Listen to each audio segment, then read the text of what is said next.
Venga, vamos a darle un repaso rápido a los conceptos clave de redes en Microsoft Azure sacados directamente de las preguntas del examen AZ700.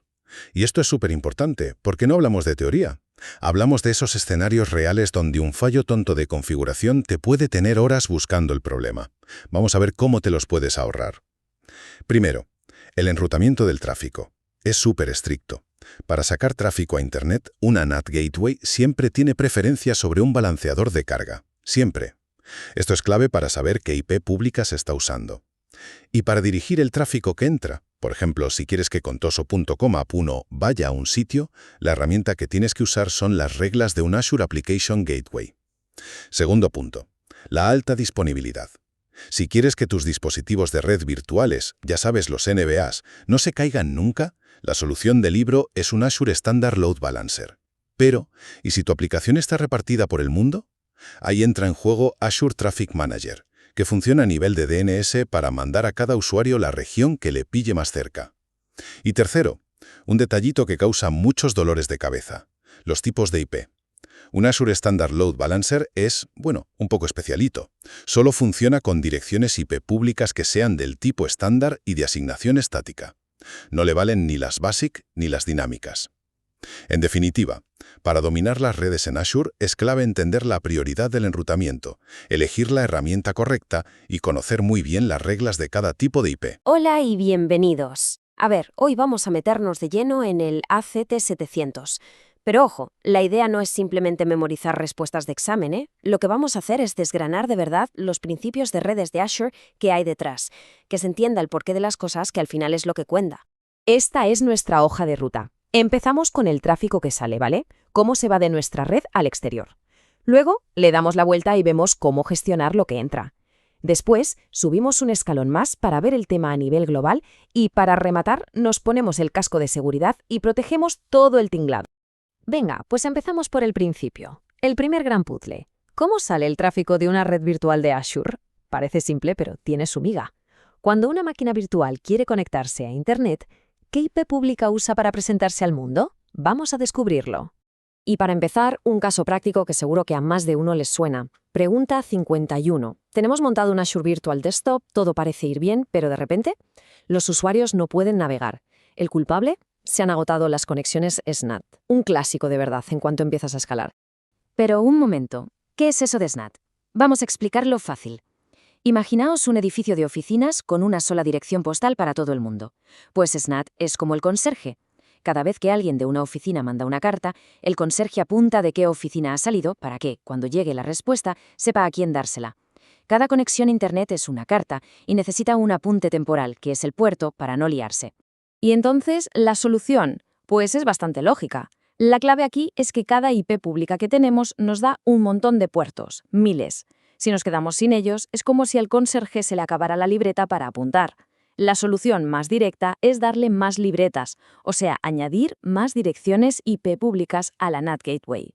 Más IPs, más puertos disponibles. Problema resuelto. Vale, y ahora vamos a complicar un poco las cosas, que es donde se pone interesante. Pasamos a la pregunta 53. Aquí ya no hay un solo camino para salir a Internet. En el diagrama tenemos una máquina virtual, sí, pero también un balanceador de carga y una NAT Gateway. Varios caminos posibles. Y aquí viene la pregunta del millón, claro. Con todo este lío, cuando la máquina virtual quiere hablar con Internet, ¿qué IP pública va a usar? ¿La del balanceador? ¿La de la NAT Gateway? ¿Una propia? Tiene que haber un orden, una regla que lo decida todo. Pues sí, la hay.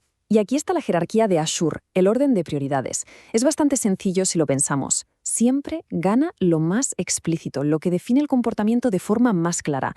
Una NAT Gateway está configurada para toda una subred. Es una declaración de intenciones muy fuerte, mucho más que una IP pública puesta en una única máquina. Por eso, la NAT Gateway siempre tiene la prioridad sobre la IP de la instancia, así que el tráfico saldrá sí o sí por la IP de la NAT Gateway. Muy bien, ya controlamos cómo sale el tráfico. Ahora cambiamos de tercio completamente. Vamos a darle la vuelta a la tortilla y a centrarnos en el tráfico que entra en nuestra red, cómo lo distribuimos y lo dirigimos de forma eficiente. Ya aquí nos topamos con una distinción súper importante en Azure, clave para las preguntas 54 y 52, la diferencia entre el balanceador de carga estándar y el básico. Para que nos entendamos, el estándar es la versión profesional. Es el que se usa en producción, porque es más seguro, más escalable y te da alta disponibilidad. El básico es para hacer pruebas, para entornos de desarrollo.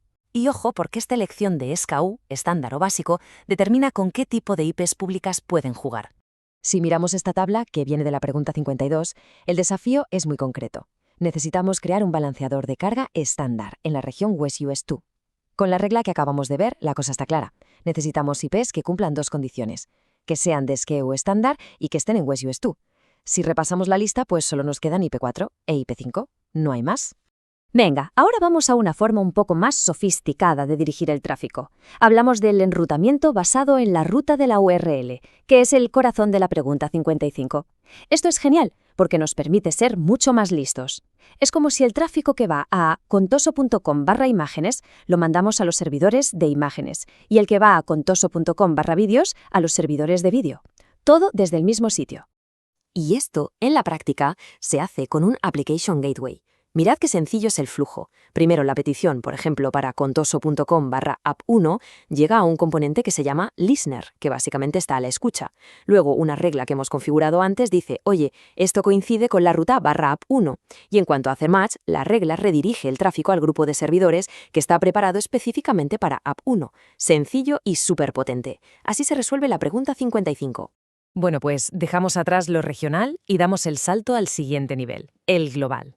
Ahora el juego es otro. El reto es cómo dirigimos a alguien de Japón al centro de datos de Japón y a alguien de Europa al de Europa, de forma automática.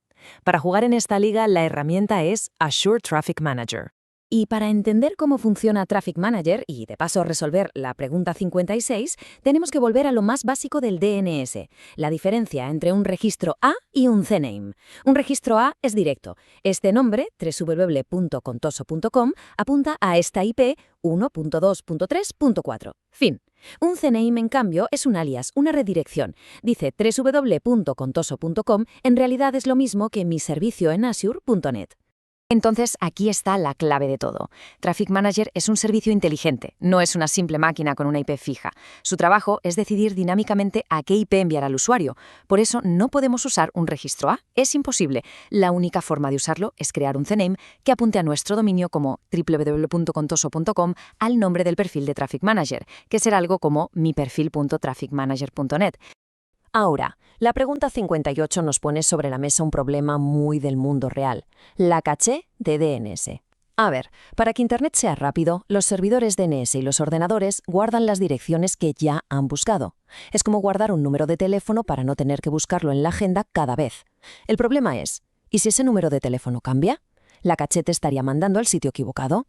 Entonces, ¿cómo lo solucionamos? Con una estrategia en 3 pasos. Primero, para luchar contra esa caché obsoleta, ponemos un TTL, un tiempo de vida muy bajo. Esto es como decirle al mundo, oye, esta información caduca rápido, no te fíes de ella por mucho tiempo, vuelve a preguntarme a menudo. Segundo, configuramos el enrutamiento por prioridad. Creamos una lista de nuestros servidores, del 1 al n, y Traffic Manager siempre intentará conectar con el primero. Si falla, va al segundo y así. Y tercero, como nuestros servidores están en Internet, los definimos como punto de conexión externo. Con esos 3 ajustes, lo tenemos. Y llegamos al último tramo, y no por ello menos importante, la seguridad. Aquí vamos a ver 2 cosas, cómo usar los firewalls de aplicación web, los WAF, y una técnica muy potente llamada túnel forzado para inspeccionar todo el tráfico que sale de nuestra red. La pregunta 57 es un caso de troubleshooting típico. Tenemos un WAF, un firewall de aplicaciones web, que está haciendo su trabajo y está bloqueando tráfico. El objetivo que nos marcan es permitir el acceso desde cualquier dirección IP. Y la solución que nos proponen es crear una exclusión para una cabecera de la petición. La pregunta es, ¿eso va a funcionar? ¿Sí o no? Pues la respuesta es un no rotundo. Y es súper importante entender por qué. Una exclusión en un WAF no es una regla para permitir el paso, para nada. Una exclusión solo le dice al WAF, oye, esta parte concreta de la petición, no la mires, ignórala. Pero si hay otra regla que dice bloquea todas las IPs que no sean de esta lista, esa regla sigue activa y va a seguir bloqueando el tráfico. Así que no, la solución no consigue lo que se pedía. Vamos ahora con el túnel forzado o forced tunneling, que es el concepto clave de la pregunta 60. Es una técnica de seguridad súper habitual en las empresas.